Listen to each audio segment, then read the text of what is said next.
What is the most common problem guys face besides not being able to get girls? Their biggest problem usually revolves around premature ejaculation. That's the most common one, the guys not being able to last as long as they want. And I think the second, like very close follow-up is probably more what you'd call performance anxiety, specifically performance anxiety-induced erectile dysfunction. So like, basically a guy not being able to get it up around a certain girl. What happens in that situation is guys will be like, they'll reach for like a Viagra. Guys are like, oh, my dick ain't working. Blue pill. Here's the problem. That's a band-aid for a start, and it's not the cause of your problem. Your boner issues aren't caused by a lack of Viagra. Your boner issues are caused because you are in these anxious mental thought patterns, right? Because if the dude's getting like morning wood, or if he's not having this problem with other women, but this one particular girl, this one particular circumstance, he's struggling. That makes it even worse. It's even worse, right? And then he comes to me, he's like, what the hell, bro? I don't know what's going on. I'm like, bro, you got performance anxiety. Simple. It's easy. The problem is that it's a bit harder to treat because it is a purely mental problem. Like, if it was just a physical thing, if it was just like, oh, your blood flow, your cardiovascular health sucks, that's easy. We can fix that in like a month or two. That's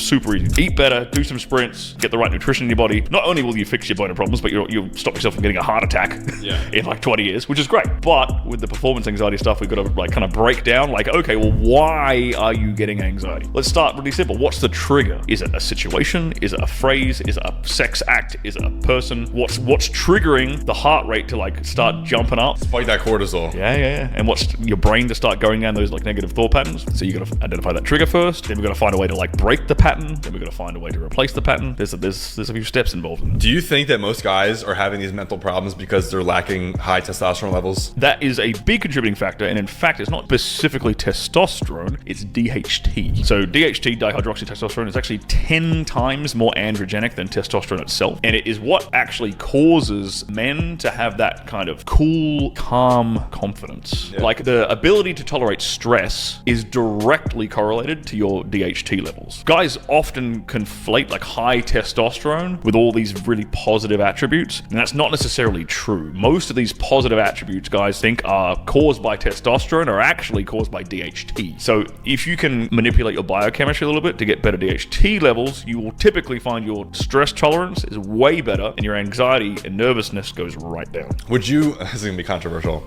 would you kind of advise or suggest people to look into hormone replacement therapy or no? Okay, depends on what age you are. I think if you're a guy in like your 20s, you don't need to worry about that shit. I think once you're like 35 and up, if you are noticing a decline in your energy levels, your arousal, you're not getting morning wood anymore, things like this, I think, yeah, like 34, 35, 36-ish, that's the time to look into it. I wouldn't advise it if you plan on having kids because it's going to fuck with your fertility. And on top of that, irrespective of what age you are, always get a blood test. Like, it's helpful to know what your levels are, all these things, so you can address it. Like, you might think it's a testosterone problem, it might be something else. You might have like mold toxicity or some shit. There's a bunch of things that could be contributing to these like low energy or low sex drive or whatever. So getting a blood test is the first thing I'd say guys should be doing. And then in regards to reducing estrogen, like you said, there's a lot of really easy lifestyle changes guys can make that can help to reduce their estrogen levels. A really easy one is sauna, like regular sauna. Especially, and I'll add on top of this, before you jump in a sauna, 3 20-minute sessions of sauna a week. That also reduces your risk of all-cause mortality by about 50%. Like, it's amazing for your like cardiovascular health and overall health. The other thing it does, and this relates to the estrogen stuff we're talking about, sauna is one of the few things that can allow your body to get rid of estrogen mimicking compounds that are stored in your fat cells. So that your fat cells are where all these artificial estrogens will sit and hide. So things like phthalates from plastics, also from the inside of tin cans as well. Estradiol from the birth control pill that makes its way into the water supply and in your shower heads. The skin is actually your biggest, like, it's an organ. Yeah, it absorbs shit. Correct, yeah. But more importantly, you should be taking like 20 minutes before you get in the sauna, you should be taking some activated charcoal. When you take activated charcoal, you give your body something to bind to all these toxins you're trying to get rid of so they don't get reabsorbed again when you try to get them out of your system in the first place. Interesting. So the charcoal is kind of like a filter system to, you said, attach to these things and pull them out of you, I guess, by